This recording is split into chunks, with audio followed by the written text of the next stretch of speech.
Sublime gracia del Señor. La semana pasada hacíamos a manera de introducción este estudio sobre las sectas modernas, ¿sí? Y decíamos que la palabra secta viene de una palabra latina, septum, que significa cortar. Y las sectas son movimientos u organizaciones que han cortado, se han desligado, se han desprendido, se han separado de lo que la iglesia evangélica, la iglesia protestante, la iglesia bíblica ha defendido, ha profesado a lo largo de los siglos. Entonces, entre las sectas tenemos, bueno, hoy hay muchísimas sectas, pero las más famosas en nuestro entorno son la Iglesia Pentecostal Unida o los famosísimos Jesús Solos, la Organización o Sociedad Bíblica de los Testigos de Jehová, la Iglesia de Jesucristo de los Santos de los Últimos Días o llamada los Mormones, los Gnósticos, algunos movimientos neopentecostales que se separaron del pentecostalismo clásico. John Wesley era pentecostal, pero era pentecostal clásico. Los movimientos emergentes de hoy, modernos, pentecostales, hacen más parte de un pentecostalismo, de un neopentecostalismo, ¿sí? Que se aleja cada vez más y más y más de la Biblia. Como un denominador de las sectas, se alejan de la iglesia histórica, se alejan de las confesiones y credos. Hoy vamos a estudiar una de estas sectas, que es la conocidísima secta mal llamada los Testigos de Jehová, porque realmente deberían llamarse los Testigos sin Jehová, porque el nombre de Dios es santo y nosotros no podemos atribuirle el nombre santo de Dios a un grupo que es todo lo contrario a lo que enseña Dios en su palabra. Recordemos que el tercer mandamiento es no usar el nombre de Dios en vano. El nombre de Dios es únicamente para usos espirituales exclusivos, debe utilizarse con el mayor respeto, la mayor solemnidad, y aplicarle este nombre a un grupo que es totalmente anticristiano, pues es algo inapropiado. Entonces, pues deberíamos llamarlos más bien los testigos sin Jehová, porque Dios no está allí presente, es una secta. Ahora bien, ¿qué son los testigos de Jehová? En el título del estudio hoy es el origen del movimiento, los testigos de Jehová, su origen. Vamos a hablar del origen, en especial de uno de sus fundadores, Charles Russell. La semana que viene, si Dios nos lo permite, hablaremos de su sucesor, ¿sí? Joseph Rutherford, y cuál es la doctrina de los testigos de Jehová. Hoy no vamos a tocar el tema doctrinal de ellos en profundidad, vamos a mencionar algunas cosas, vamos a hablar más bien del origen. ¿Cómo surgió esta secta? Cuidado, no se me vaya a caer, Marcela. Son los testigos de Jehová, ¿qué es? Son una organización religiosa y confesión cristiana milenarista y restauracionista con creencias y puntos de vista antitrinitarios. Ellos no creen en la Trinidad de Dios. Y sus puntos de vista son diferentes a las vertientes tradicionales del cristianismo o históricas, llamemos los bautistas, presbiterianos, reformados, anglicanos. Se alejan. De acuerdo a su cosmovisión, ideología y sistema de creencias, se consideran a sí mismos una restitución del cristianismo primitivo y afirman que su objetivo es honrar a Jehová y evangelizar el reino de Dios por todo el mundo.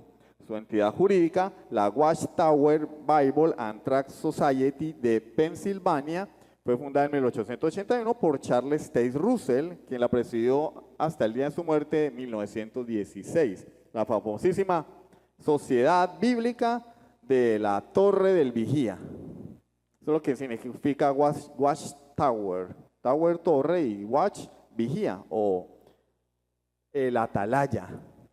Cuando nosotros recibimos el librito de la atalaya, lo que estamos recibiendo es la Watchtower, la torre del vigía, el famoso atalaya. ¿Cuál es el origen de esta secta?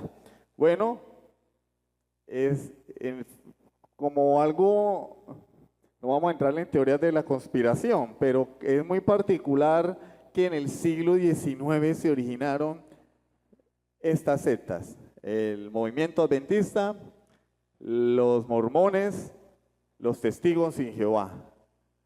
Bueno, y como vimos en el estudio pasado, el dispensacionalismo como doctrina, porque nunca fue movimiento, ¿no? Nosotros no conocemos un grupo que se llame grupo dispensacionalista o iglesia dispensacionalista o sociedad dispensacionalista, pero como doctrina de enseñanza se desarrolló en el siglo XIX. O sea que podemos decir que el siglo XIX es el siglo donde aparecen las sectas peligrosas y las herejías que están atacando hoy a la iglesia.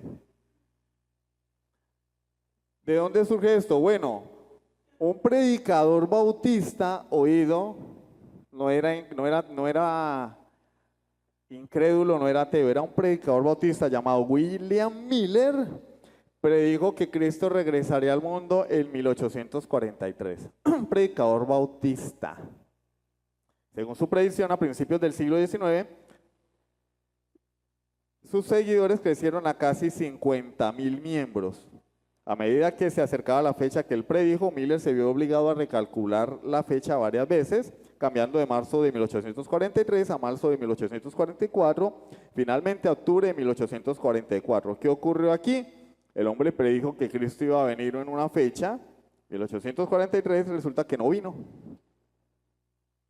Lo cambió de mes, tampoco vino. Lo cambió de año, tampoco vino. Y ya con eso, los adventistas deberían dudar del movimiento. Un movimiento que surge o que ha sido fundado sobre una mentira. ¿Sí? Aunque William Miller no es el fundador de manera explícita del movimiento, es el precursor del fundador del movimiento. El movimiento se fundamenta en las enseñanzas de William Miller. ¿Qué tiene que ver eso con los testigos sin Jehová? Bueno, sigamos.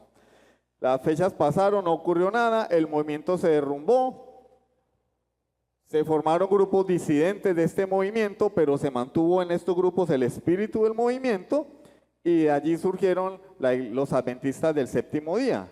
Miren quién era William Miller. Predijo que el segundo advenimiento de Cristo ocurriría en 1844. ¿Vino? No vino. Basado en una mala interpretación de la profecía de Daniel capítulo 8 sobre los 2300 días y Daniel capítulo 9, las 70 semanas de Daniel. ¿Sí recuerdan la profecía de las 70 semanas de Daniel y su explicación? Este hombre no lo entendió. El fracaso de esta profecía, o sea, de esta predicción de William Miller se conoce como el gran chasco. Así se conoce, el gran chasco. ¿Por qué? Porque eso fue un chasco.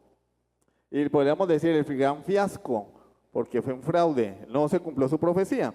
Entonces sus seguidores formaron la iglesia adventista del séptimo día y otras organizaciones religiosas. Ahora, ¿qué dice Daniel 8:14? Daniel 8:14 dice, y él dijo, hasta 2300 tardes y mañanas, luego el santuario será purificado. Y eso no tiene nada que ver con la segunda venida de Cristo, eso habla de la época de los macabeos y el asedio de Antíoco Epífanes sobre los judíos. Punto. Pero mire lo que es desear interpretar la escritura sin ninguna dirección ni supervisión. Yo leo este texto, a mí me parece que dice esto y entonces, bueno, ahora yo voy a enseñarlo así. Pero aquí, ¿de dónde sacaste tú eso? No, pues a mí me parece, porque este hombre comenzó a contar esa cifra de 2300 días, del que habla Daniel 8, como años. Partiendo del año 457, en la época de Esdras, cuando se comienza a construir el muro, después del exilio, en la época posexílica, cuando los judíos salen de Babilonia. Entonces comenzó a contar de allí 2300 años, bueno, 1844, claro, ahí va a venir Jesús. Bueno, Uno de estos grupos fue dirigido por un señor, bueno, ahí está la foto de William Miller, ¿sí? El nacimiento del adventismo, ¿sí? La foto de un libro, ¿sí? Siguiente, mi amor. Este señor Nelson Barbour fue el líder de uno de esos grupos que surgió del Gran Chasco. Él lo fue escritor, editor, y él lo que dijo fue lo siguiente, ¿no? William Miller no se equivocó. William Miller la profecía no fue un chasco. Lo que sucede es que no fue explicada correctamente. La segunda venida de Cristo fue espiritual. Y él en realidad regresó de manera invisible en 1847. Jesús no fue que no vino, fue que vino y no lo vimos. Pero eso no es lo que enseña la Biblia. La Biblia dice que cuando el Señor venga, la iglesia va a ser arrebatada, los muertos van a resucitar físicamente, van a salir de sus tumbas y nosotros nos vamos a reunir con el Señor por toda la eternidad. Él dijo, no, es que Él vino espiritualmente. Él también enseñaba y creía que el rapto, ¿sí?, ocurriría en 1848 y publicó estas creencias en su revista El Diario del Mañana o El Heraldo de la Mañana, ¿sí? El número de lectores disminuyó cuando rechazando esta doctrina del retorno invisible de Jesús. ¿Se les parece algo? ¿No se les parece algo que ya vimos? La segunda venida invisible de Cristo que cree el dispensacionalismo. Oiga, qué coincidencia, ¿no? Qué coincidencia. También creen lo mismo que los dispensacionalistas, que Cristo va a venir invisiblemente, cosa que la Biblia no enseña. Pero estas ideas captaron la atención de el personaje más importante de la noche, la estrella de este estudio, Charles Taze Russell. Fue cautivado por estas enseñanzas y él es el fundador de los Testigos de Jehová. No quien le puso el nombre, el fundador, él fundó el movimiento y después Joseph Rutherford, tras la muerte de Charles Taze Russell, es el que nombra a la organización así, los Testigos de Jehová. ¿Quién era Charles Taze Russell? No era un incrédulo, no era un hijo del diablo, no era un mundano, no era un borracho, no era un ateo, era presbiteriano. ¿Cómo la ven? Nació en 1852 en el seno de una familia devota presbiteriana en Pittsburgh, Pensilvania.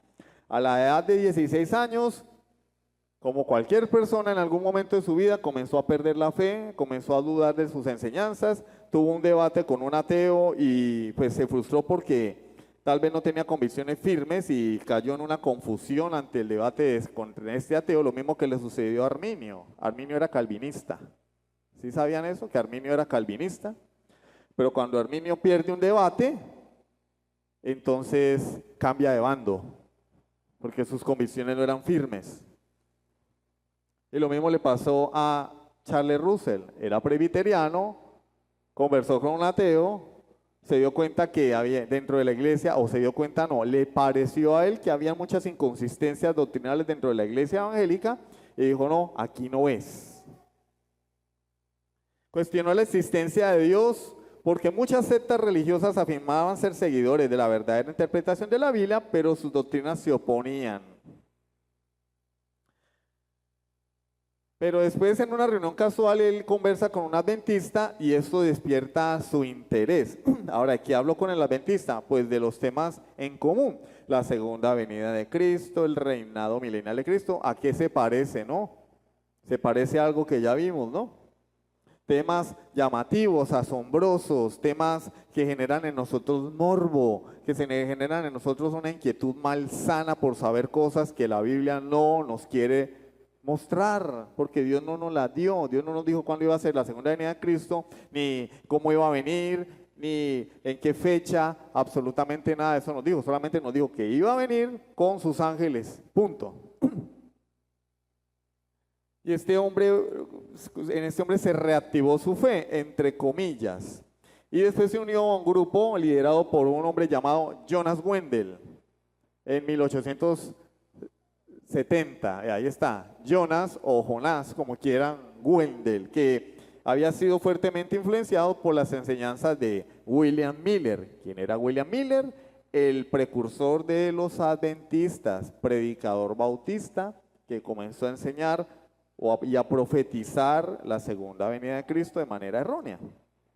O sea que hay un dicho que dice, Dios los hace y el diablo lo junta. Dios los hace y el diablo lo junta. Entonces a los 18 años se encontró con Jonas Wendell, continuó estudiando las escrituras con un ministro adventista llamado George Stetson y abrió su propio grupo de estudio. Digo, bueno, pues yo voy a abrir también mi grupo de estudio porque pues todo el mundo tiene su grupo de estudio, yo también voy a abrir el mío, y le llamó Millennial Dawn,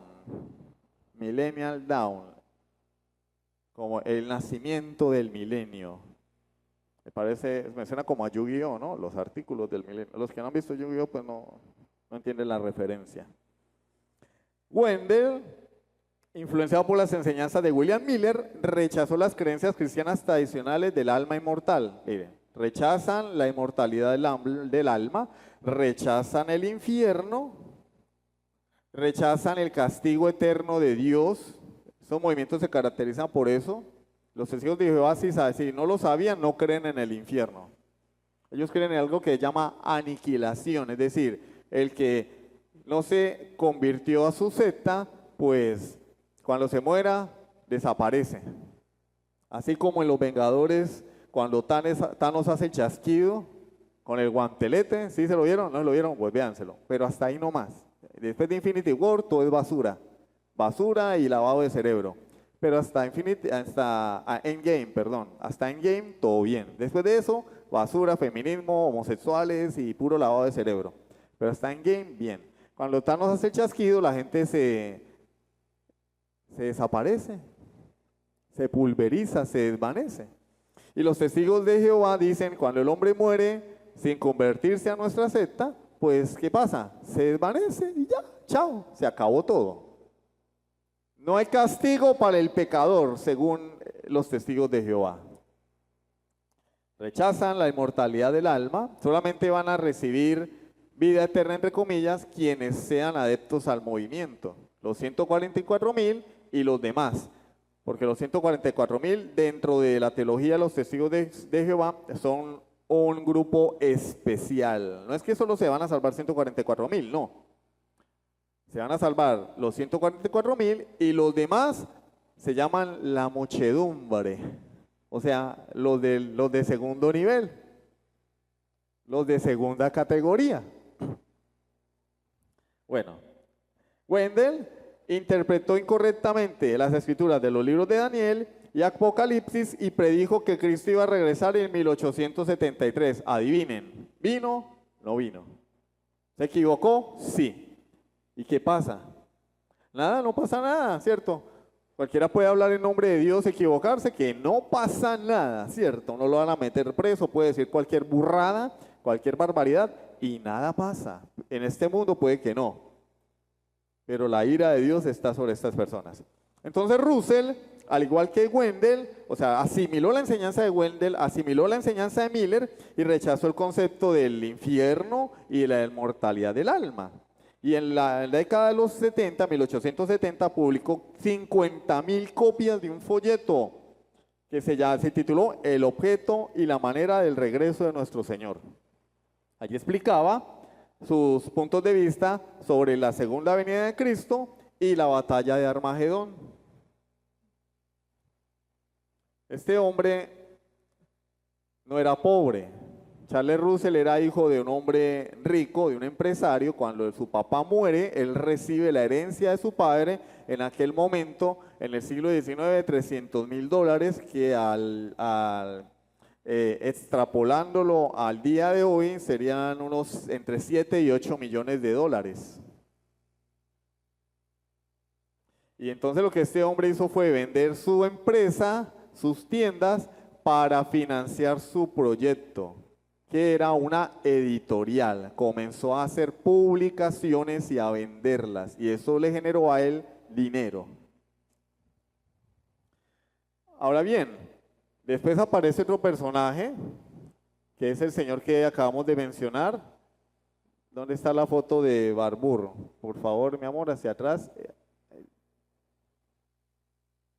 Atrás, mi amorcito, se está adelantando. Eso.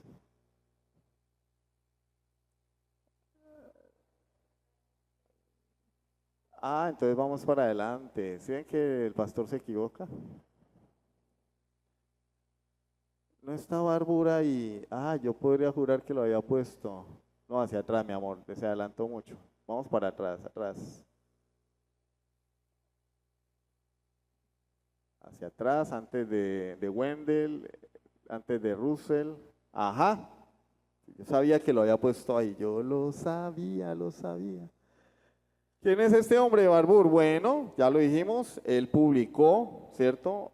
Era un editor, un escritor, y él publicó algunos folletos que sedujeron a Russell, y bueno, Russell cuando se entrevista con él, lee un número del Diario del Mañana de Barbour en 1876, y bueno, entonces inicia con él una sociedad porque tienen puntos de vista en común, porque Barbour era adventista y Charles Russell tenía influencia de adventistas como William Miller y como este señor Wendell.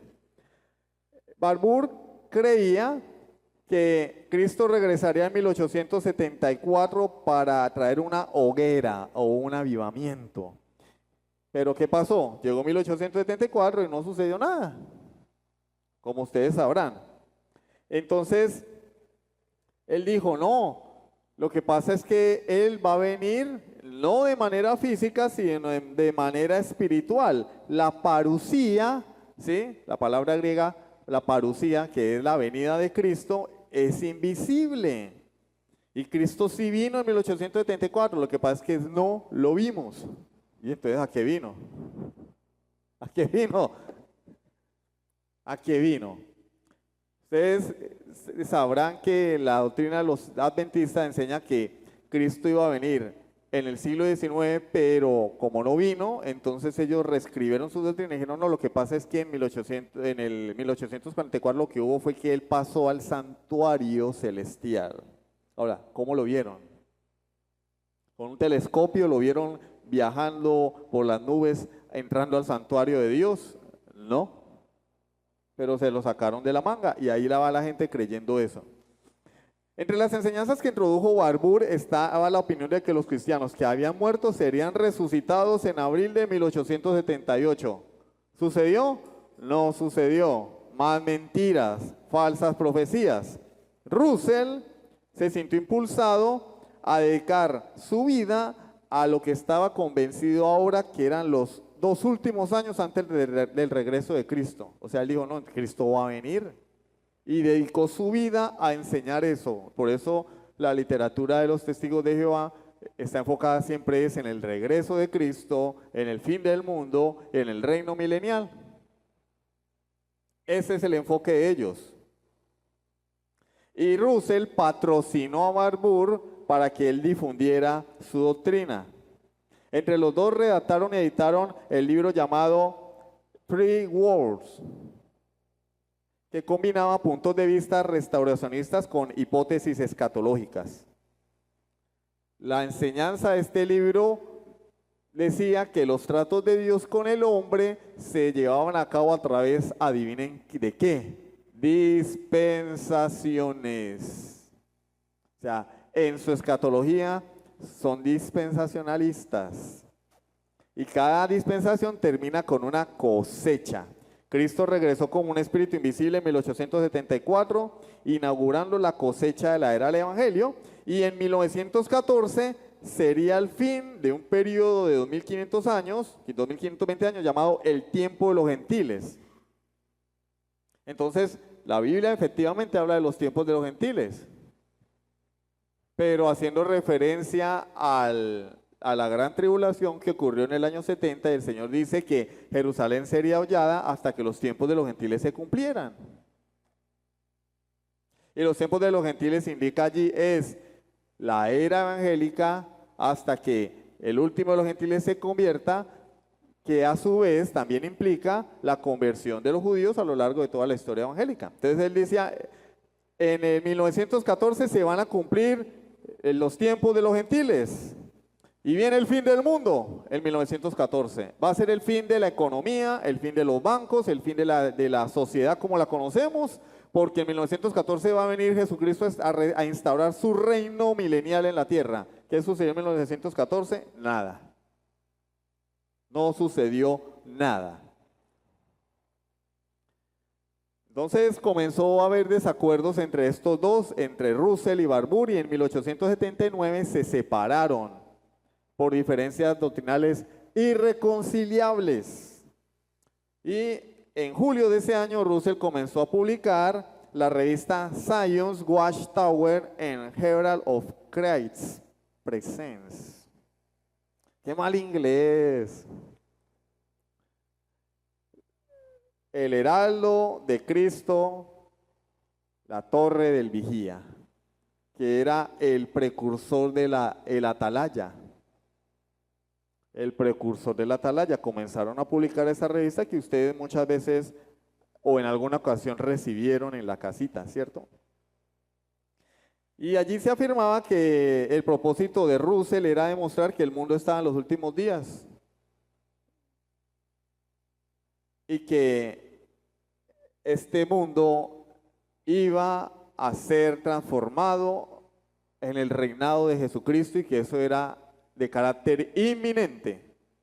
El Señor va a venir y va a transformar todas las cosas. ¿Dice la Biblia eso? Claro, la Biblia lo dice. Cristo va a venir y va a haber unos cielos nuevos y una tierra nueva.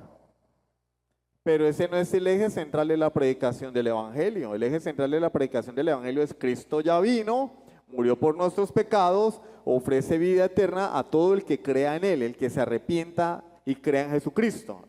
El eje central de la predicación no es la segunda venida de Cristo, el fin del mundo, el futuro reino milenial. No, eso es una verdad secundaria.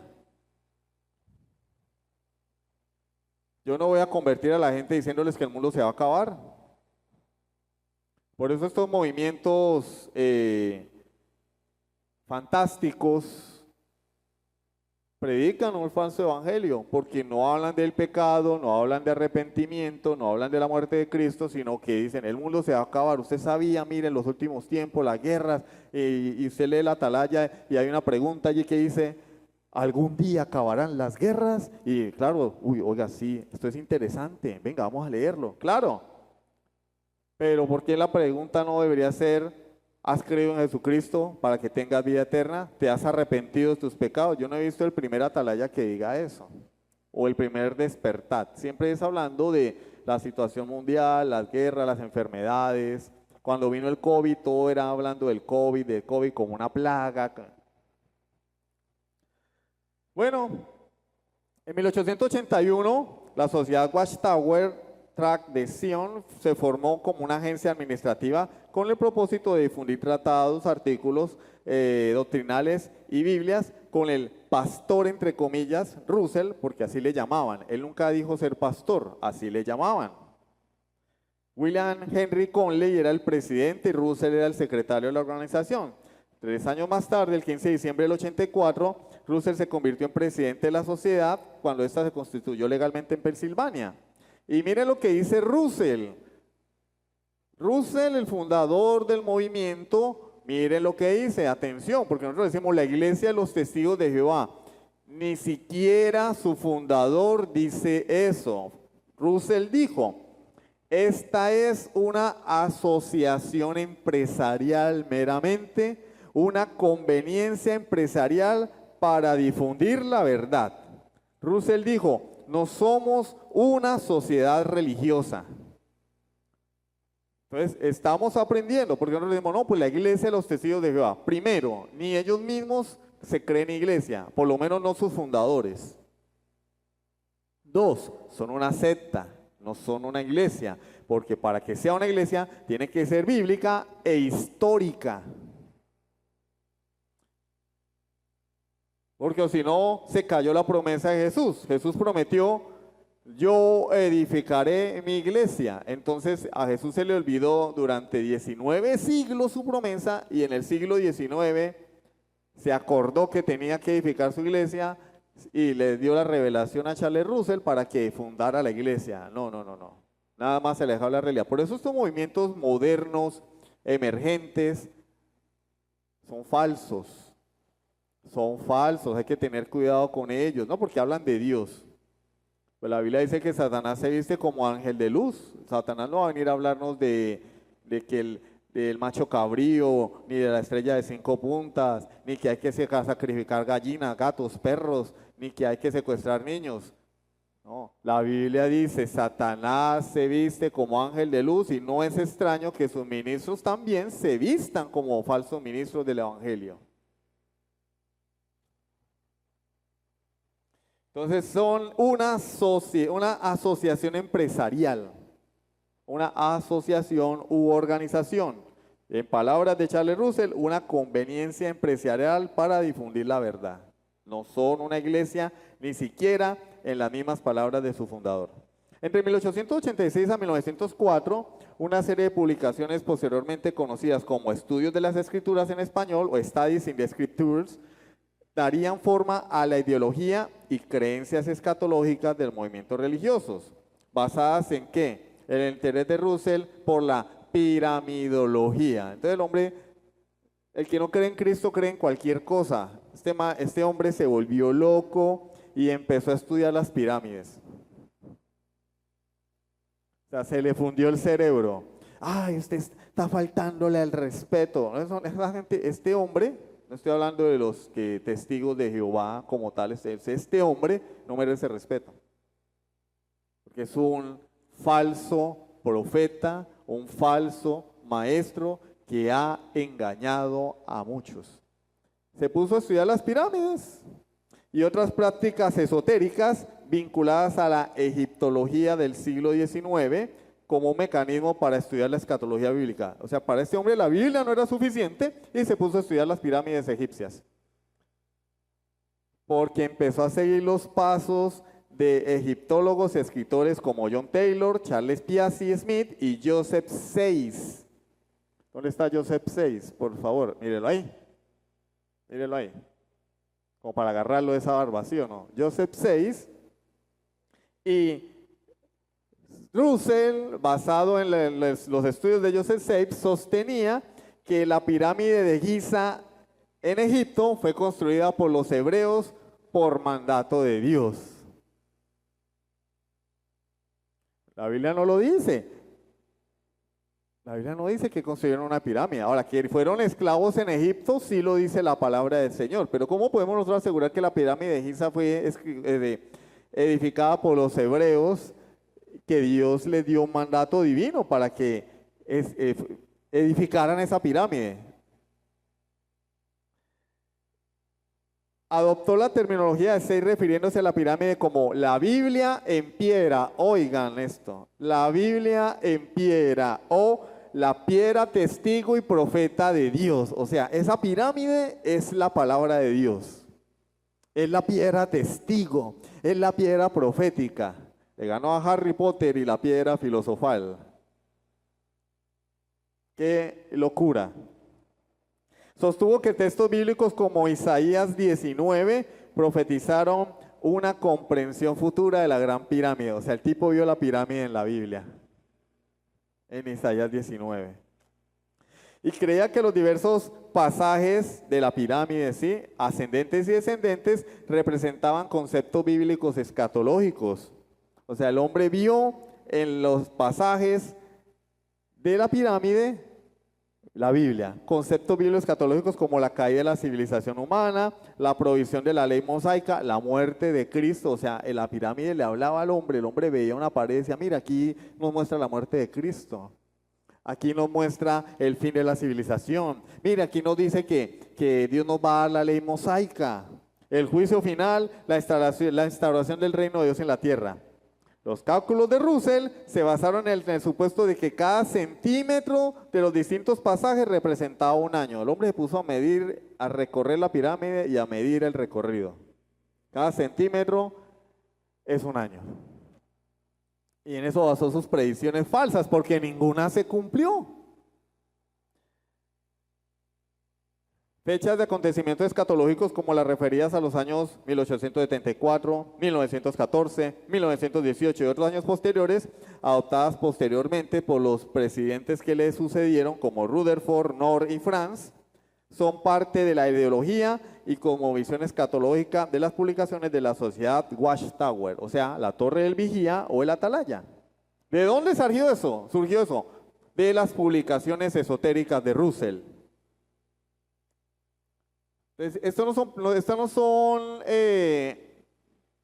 enseñanzas, movimientos que no representen ningún peligro, porque qué bonito, hablan de Dios, enseñan de Dios. No, no hablan de Dios, no enseñan de Dios, hablan mentiras, son un veneno, son un cáncer. Este movimiento, no digo las personas porque son engañadas, son engañados, pero la doctrina, sus fundadores, sus líderes son un cáncer. Engañan a las personas con una falsa enseñanza basada en profecías que nunca se cumplieron. ¿Y qué dice la Biblia en Deuteronomio 18?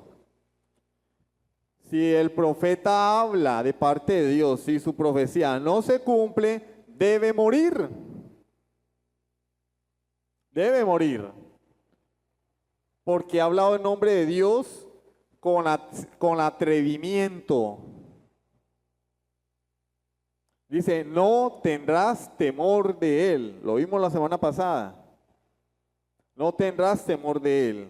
No vas a creer a lo que ese profeta diga. ¿Por qué? Porque es mentira. Es mentira.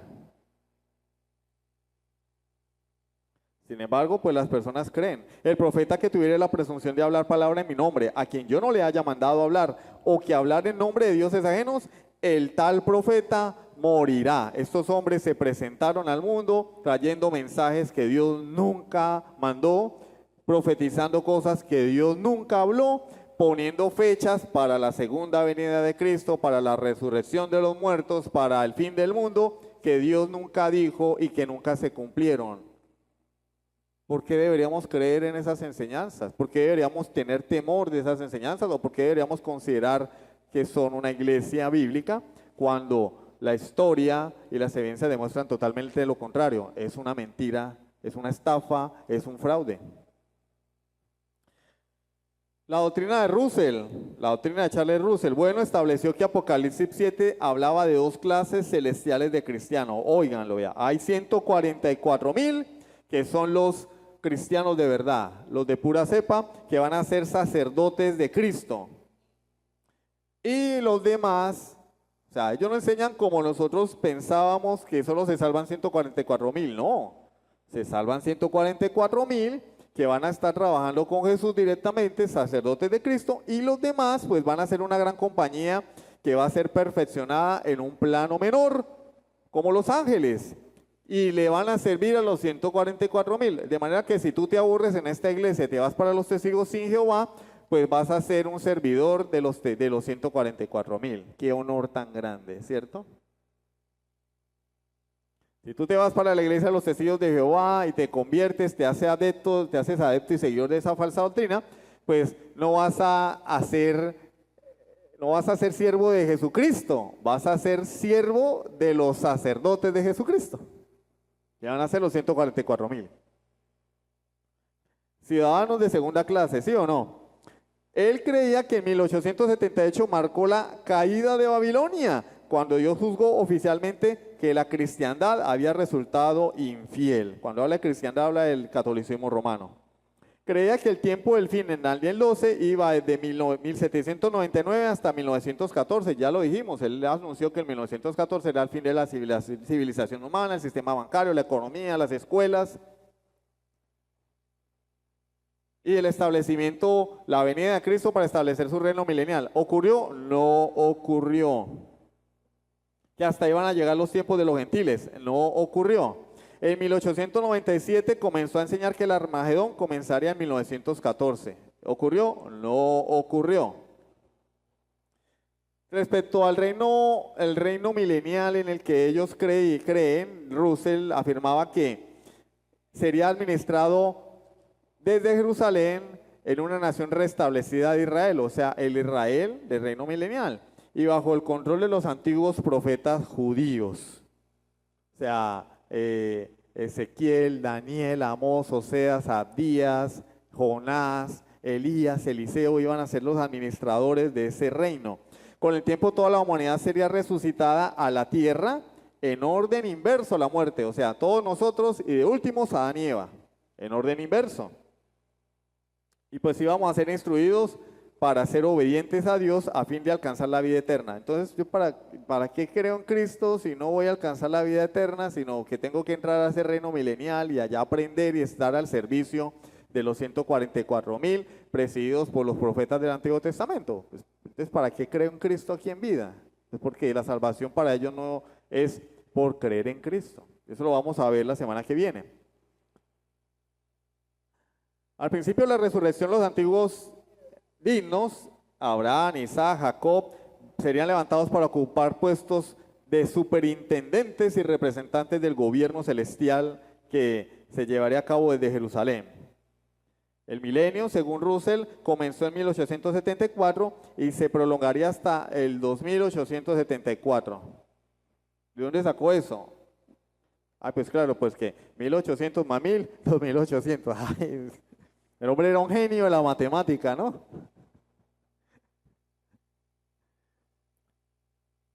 En 1897, su esposa lo denunció por maltrato. Le pidió el divorcio y aunque él apeló 5 veces, la justicia falló a favor de su esposa. Fue denunciado por vender, oído, trigo milagroso. ¿No les parece algo? Trigo milagroso a $60 el barril. Este trigo tenía la capacidad de que las cosechas se multiplicaban 15 veces más rápido que el trigo común. O sea, si usted compraba trigo común para sembrar, pero le compraba a Russell el trigo milagroso, 15 veces más rápido daba fruto. ¡Wow! Vendió frijoles del milenio. Se parece a Jack y los frijoles mágicos, ¿no? Vendió frijoles del milenio, remedios milagrosos que curaban, entre comillas, el cáncer, la tifoidea, el apendicitis. Hombre, pero pues si yo voy a vender remedios milagrosos que curen todas las enfermedades, el SIDA, el Alzheimer, la esclerosis múltiple, cirrosis, ¿cierto? No, pero solamente él vendía para el cáncer, la tifoidea y el apendicitis. Fue denunciado y la ley lo obligó a devolver el dinero que le había estafado a los incautos. Y era un estafador, era un maltratador. Su esposa pidió el divorcio. Y bueno, muchas otras aventuras más de Charles Russell, pero nosotros no vamos a centrarnos en Charles Russell. Hoy hablamos de la introducción y es necesario mencionarlo porque él es la persona más importante dentro de este movimiento. Es el fundador. Murió el 31 de octubre de 1916 en Pampa, Texas, durante un viaje de predicación por todo el país. Él se atribuyó a sí mismo y la sociedad de la Torre del Vigía o la Watchtower continuó enseñando la opinión de que él era el mensajero de la Odisea. O sea, uno de los mensajeros del Apocalipsis. ¡Wow! Este era hombre maravilloso, sensacional este hombre. O sea, me gustaría haberlo conocido. ¿Cómo no lo conocimos antes, cierto? Y el siervo fiel y sabio de Mateo 24:45. ¿Quién es el siervo fiel al cual su Señor cuando venga le encontrará haciendo lo que debe hacer? Él era el hombre, el siervo fiel y sabio. Aunque toda la basura que enseñó jamás se cumplió. Hermano, usted utiliza palabras fuertes. Bueno, ¿cómo le dicen una falsa profecía? Ah, se equivocó y el que tiene boca se equivoca. No, basura. Porque habló en nombre de Dios, falsedad. Convierten el evangelio en una burla. Abren la Biblia, dicen cosas que Dios jamás dijo. Y lo que sucede es que el mundo se burla del evangelio, porque el mundo no sabe distinguir entre un testigo de Jehová y un reformado, un testigo de Jehová y un bautista. no saben distinguirlos. Ellos solamente saben quién no es católico. El que no es católico, pues está en el mismo costal con todos los demás. El que no es romanista está en el mismo costal. El mundo mete en el mismo costal a los mormones, pentecostales, bautistas, reformados, presbiterianos, testigos sin Jehová, Jesús solos, los meten en el mismo costal. De hecho, para el catolicismo nosotros somos todos estos movimientos y sectas junto con la iglesia protestante son los hermanos extraviados. Y por causa de ese tipo de personas, muchas personas rechazan el evangelio porque ven que todo es una mentira. Son tropiezo para que las personas vengan y conozcan la verdad.